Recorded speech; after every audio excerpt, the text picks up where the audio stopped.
به روز مرگ چو تابوت من روان باشد، گمان مبر که مرا درد این جهان باشد.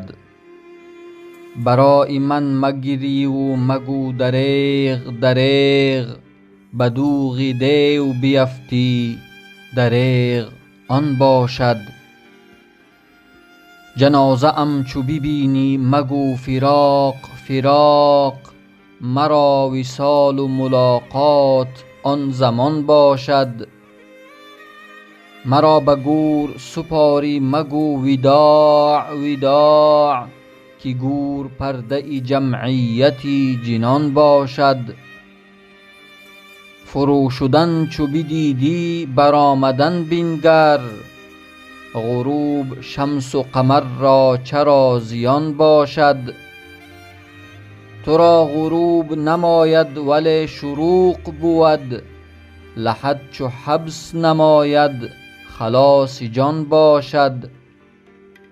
کدام دانه فرو رفت در زمین که نروست، چرا به دانه انسانت این گمان باشد.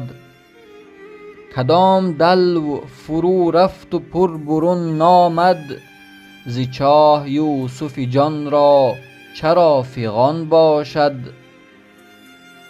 دهان چو بستی از این سوی آن طرف بگشا، که های و هوی تو در جو لامکان باشد.